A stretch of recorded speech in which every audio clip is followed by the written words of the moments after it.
सबसे पहले तो मोदी जी के नेतृत्व में भारतीय जनता पार्टी की 4 राज्यों में, जिसके अंदर उत्तर प्रदेश भी शामिल है, दोबारा से भारतीय जनता पार्टी की सरकार बनी है। और जो मोदी जी ने नारा दिया था, सबका साथ, सबका विकास, सबका विश्वास और सबका प्रयास,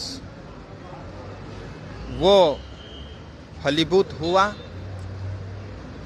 और आज तमाम 130 करोड़ जनता को गर्व है कि जो लोग पिछड़े हैं, वंचित हैं, शोषित हैं, उनको आगे रख करके समान रूप से सबको न्याय मिले, सबको अपना अधिकार मिले, सबको समान रूप से अपॉर्चुनिटी मिले। इसके लिए भारतीय जनता पार्टी और मोदी जी के नेतृत्व में भारत की सरकार बहुत तेजी से आगे बढ़ रही है और तमाम बाधाओं को भी आसानी से हल करते हुए देश जो है तेज विकास से आगे बढ़ रहा है। इसके साथ ही, क्योंकि कॉरपोरेशन चुनाव के बाद मैं पहली बार सिलीगुड़ी पहुंचा हूं, तो गौतम दा को लेकर के साथ ही टीएम सभी नेता, सभी उनके कार्यकर्ता, जितने भी चुने हुए सभी काउंसलर हैं, उन सबको मैं बधाई और शुभकामनाएं देता हूं। और टीएमसी की कॉरपोरेशन बनी है, मेरा उनसे एक ही बात कहना है कि जो भी वादे आपने जनता के सामने रख करके आपने चुनाव लड़े, वो सब वादे जल्द से जल्द पूरे हो। हम विपक्ष की भूमिका में रहते हुए अपनी पूरी जिम्मेदारी से ओपोजिशन का रोल निभाएंगे। और इतना ही नहीं, जब चुनाव के समय में मैंने ये घोषणा किया था, कई सारी जनसभाओं में ये बात कही थी कि हम केंद्र से कम 10,000 करोड़ रुपया सिलीगुड़ी के विकास के लिए हम खर्च करेंगे। और उस वादे पे हम आज भी अटल हैं और उसको हम करके ही रहेंगे। और मुझे ये घोषणा करते हुए बड़ी खुशी हो रही है कि अभी 1 सप्ताह पहले ही नितिन गडकरी जी ने ये घोषणा किया कि बालासन नदी से लेकर के जो जो कैंटोनमेंट कैंट एरिया तक है, 12.5 किलोमीटर की जो 4 लेन 6 लेन की जो सड़कें हैं, उसके निर्माण के लिए 1,000 करोड़ रुपया इसी साल के बजट में सैंक्शन और अप्रूव हो गया है।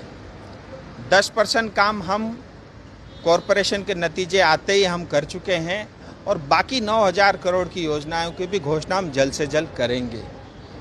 मेरी आपके माध्यम से टीएमसी से और स्टेट गवर्नमेंट से यही अनुरोध है कि उस एक 12.5 किलोमीटर की सड़क निर्माण से हमारी सिलीगुड़ी की और नॉर्थ बंगाल की 80% ट्रैफिक की समस्या सॉल्व होती है। और उसके लिए जो कुछ भी अप्रूवल्स वगैरह स्टेट के तरफ से लगेंगे वो जल्द से जल्द हो। इतना ही नहीं, जिस बागडोगरा एयरपोर्ट में हम खड़े हैं, लैंड जो हैंडिंग ओवर का काम चल रहा है बहुत तेज़ी से और बहुत जल्दी वो पूरा हो जाएगा। 104 में से 98 एकड़ लैंड हैंडओवर हो चुका है और 650 करोड़ रुपए के खर्च से नया टर्मिनल बनेगा। हम आए दिन देखते हैं कितनी असुविधा, कितनी दिक्कतें और तकलीफ यात्रियों को होती है और इसके लिए भी हम वचनबद्ध है। यहाँ पे नया टर्मिनल जल्द से जल्द उसका काम शुरू होगा। इस तरह से तमाम जो है हम जो भी योजनाएं केंद्र सरकार की तरफ से उसको हम पूरा करेंगे। 717A कालिम्पोंग गैंगटोक जाने का रास्ता बन रहा है। आने वाले समय में दार्जिलिंग के लिए नया हाईवे बनेगा। कोरोनेशन का अल्टरनेटिव 6.5 किलोमीटर का नया ब्रिज बनेगा। 52 किलोमीटर का NH10 2 लेन उसकी दोबारा से मरम्मत होगी और फुलबारी से लेकर के सिलीगुड़ी तक आने के लिए करीब 12 किलोमीटर की सड़कें बनेगी, जिसमें 750 करोड़ रुपए केंद्र सरकार खर्च करेगी। केंद्र सरकार की तरफ से पश्चिम बंगाल, पूरे नॉर्थ ईस्ट विकास की दृष्टि से टॉप प्रायोरिटी है। बस यहाँ की सरकार अड़चन न डाले तो ये सारे काम बहुत तेज़ी से हो सकते हैं। और मैं टीएमसी और ख़ास करके ममता दीदी से एक बात और भी कहना चाहूँगा। आज देखिए 4 स्टेट के परिणाम सामने आए। उत्तर प्रदेश, जहाँ करीब 25 करोड़ की आबादी रहती है, जनसंख्या के हिसाब से अगर हम तुलना करें तो दुनिया का 6ठा सबसे बड़ा जनसंख्या वाला देश उत्तर प्रदेश है। लेकिन उसके बावजूद भी 403 जो असेंबली सीट होने के बावजूद भी, पोल होने के बाद, रिजल्ट आने के बाद एक भी पोस्ट पोल वायलेंस नहीं हुआ, ना किसी का रेप हुआ, ना किसी। हमें ये कहना पड़ता है कि 50 से ज़्यादा भारतीय जनता पार्टी के कार्यकर्ता और तमाम लोगों की हत्या हुई है, मर्डर हुए हैं।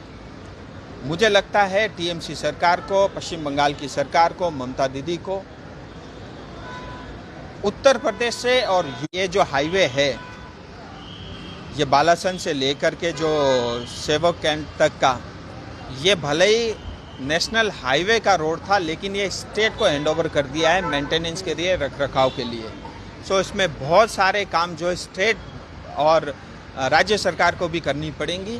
केंद्र का जो काम था वो अपनी तरफ से पूरा हो चुका है। अब स्टेट को बहुत तेजी दिखाते हुए इस काम को शुरुआत करानी है। राज्य सरकार के अंडर में हमारे दर्शक ये पूछना चाहते हैं कि राज्य सरकार के अंडर में इस परियोजना के तहत क्या क्या अंडर आती है जो कि उनके तरफ से काम जल्द से। देखिए, सारा काम अब स्टेट गवर्नमेंट पीडब्ल्यूडी को कराना है। एक्विजिशन से लेकर के और कंस्ट्रक्शन से लेकर के सब काम जो है पीडब्ल्यूडी पश्चिम बंगाल सरकार देखेगी। केंद्र सरकार नेशनल हाईवे है, इसीलिए उसने बजट देना था, 1000 करोड़ रुपए का बजट सैंक्शन कर दिया है। और मैंने एक टिप्पणी और सुनी, हमारे जो नए मेयर बने उन्होंने कहा है कि नेशनल प्रायोरिटी पे जो है सिलीगुड़ी शहर को रखना चाहिए और तेज़ी से विकास होना चाहिए। मैं आपके माध्यम से हमारे नए नए मेयर से ये अनुरोध करता हूँ, आप नेशनल प्रायोरिटी छोड़ दीजिए। आप राज्य सरकार से केंद्र सरकार को बस आपने एक पत्र लिख करके भेजना है कि सिलीगुड़ी को स्मार्ट सिटी के अंतर्गत ले लिया जाए। जिम्मेदारी मेरी रहेगी, 3 महीने के अंदर स्मार्ट सिटी के अंदर में सिलीगुड़ी का नाम भी होगा। राजू जी, और आप लोगों की तरफ से लगातार जिस तरीके से राज्य में नए मेयर बने हैं, तो उनके दृष्टिकोण से क्या क्या शहर में आप लोगों की तरफ से कुछ ये डिमांड रहेगी जो इस सिलीगुड़ी पे इस पद पर सबसे पहले काम होना चाहिए?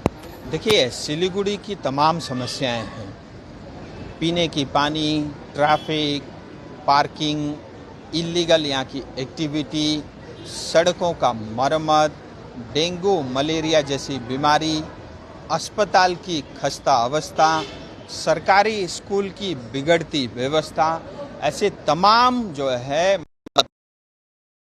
की है। और उससे ऊपर भी सिलीगुड़ी के अंदर में कूड़ा कचरा इतना भरा हुआ है, मुझे लगता है साफ सफाई से प्रायोरिटी होना चाहिए।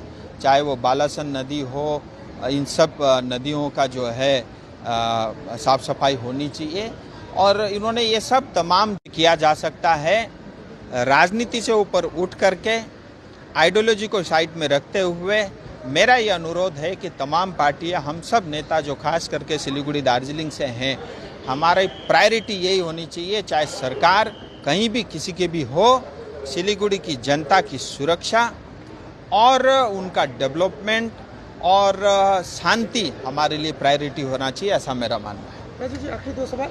कश्मीर फाइल्स आपने देखी है और कई राज्यों में कश्मीर फाइल्स को टैक्स फ्री किया गया, तो बंगाल में इस तरीके से आप दार्जिलिंग सांसद हैं, तो किस तरीके से इसको, इस फिल्म को लेकर कोई आपकी विशेष टिप्पणी? देखिए, जो कश्मीर फाइल है, ये तमाम हिंदुस्तान से लेकर के दुनिया भर के लोगों को आंखें खोलने वाली एक पिक्चर है। और सिनेमा को सिर्फ और सिर्फ हम 2.5-3 घंटे के एंटरटेनमेंट शो की तरह ही लेते हैं। मेरा ऐसा मानना है, ये हमारे संस्कृति का, ये हमारे कल्चर का हिस्सा भी हो सकता है, और वही कश्मीर फाइल में दिखाया गया है।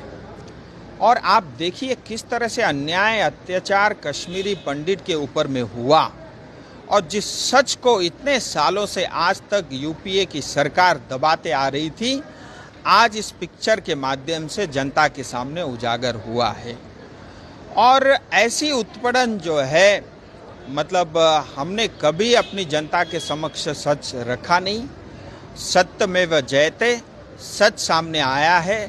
तमाम जो है 130 करोड़ जनता, दुनिया, देश ही नहीं दुनिया भर के पिक्चर हॉल में भी इसको देखा जा रहा है। और जो सच्चाई दिखाने का उन्होंने जो तरीका अपनाया, मुझे लगता है हम सबको ये देखना चाहिए। मैं स्वयं भी देखा हूँ और ममता दीदी से ये निवेदन करता हूँ, फुल कैबिनेट के साथ दीदी को भी एक बार जरूर देखना चाहिए। और मेरी दूसरी भी मांग रहेगी इन्हीं डायरेक्टर से, इन्हीं कलाकारों से, कि 2017 में जो गोरखाओं के साथ नरसंहार हुआ दार्जिलिंग हिल में, गोरखा फाइल्स के ऊपर में भी एक पिक्चर बननी चाहिए।